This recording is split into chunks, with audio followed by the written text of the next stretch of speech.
Handicapper Steve here, handicapping the racing from Kempton Park here on Friday. It's the 27th of December 2019. I'm going to look at the stakes races on the program from Kempton, but before I get on to that, remember to please follow me on Twitter at Horse Racing Kid 5 for more selections for race courses around the world. And remember to go check out my Welsh Grand National preview video. I like a price in that race, so you better go check that out to see who I like. But let's get to the stakes action on today's program from Kempton.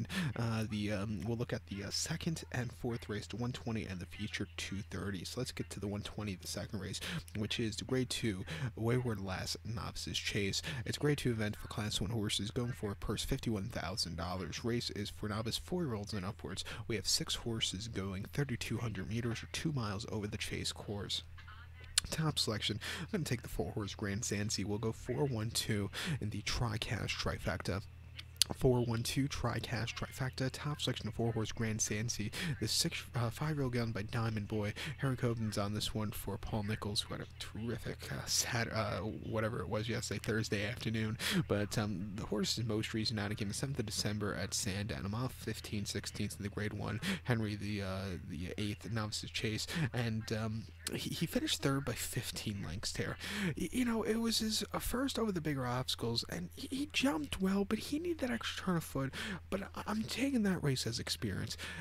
You know, he needed the experience over the bigger obstacles. He's coming here to Kempton, which, you know, it's not the toughest place to jump around.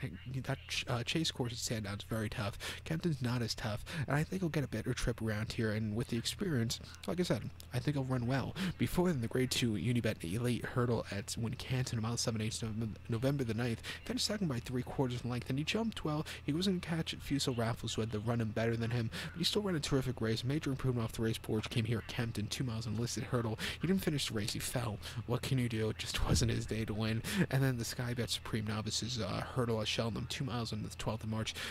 You know, too much too soon there. He finished 11th by 35 lengths, and he kind of, you know, just hit the wall. Couldn't keep up there.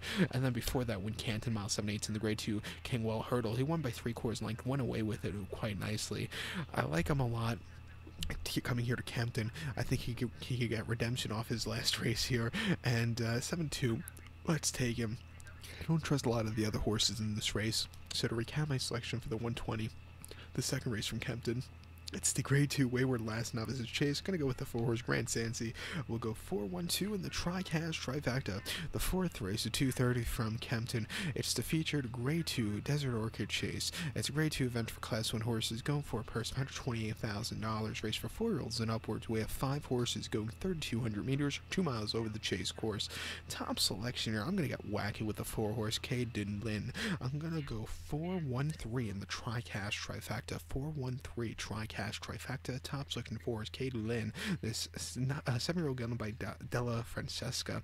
Sam Twiston Davies is on this one for Dr. Richard Newland. The horse's most recent outing came the 18th of December at Ludlow. 2 miles in a Class 2 handicap chase. He won by 1 1/4 lengths, and he was facing nobodies that day, but he took off clear. He had a highway. You know, he's just much the best. It was an all-around good race without the blinkers. Before that, they gave him blinkers at Ascot on the 23rd of November. 2 miles and 1/8 in a Class 2 handicap chase. He didn't finish the race. He pulled up out of it. He just couldn't keep up there. Ascot can be a very tough place to jump at times. And then before that, he ran Ascot, yielding about 2 miles and 1/8 in a listed handicap chase in November. Finished 4th by 7 3/4 lengths. He stayed the trip a little bit. Again, it wasn't the world's worst race for him. It was an improvement off the race before that. Or excuse me, after that, shall we say. And then before that, Chepstow, 2 miles straight in a handicap chase. Finished second by 2 3/4 lengths. And again, wasn't going to catch the winner, but he still ran a terrific race. You know, he is stepping up in major class here, I know that, but these other horses, they haven't really proven themselves. At least he's run these decent races lately. You know, looking at Soy Royal, the favorite here, he's run crap recently, I think, and, you know, his Grade 1 races haven't been very well, and I just can't take him here.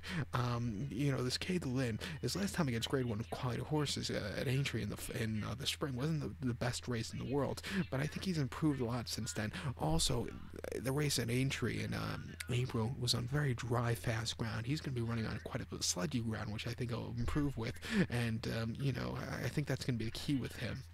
So at 20 to 1, let's give a shot with him. Like I said, I just don't trust favorites here. So to recap my selection for the 4th, the 230 from Kempton, it's the Grade 2 Desert Orchid Chase. Let's take the 4-horse Lulin. I'm gonna go 4, 1, and 3 in the trifecta. So good luck to him. Please follow me on Twitter at HorseRacingKid5. Good luck.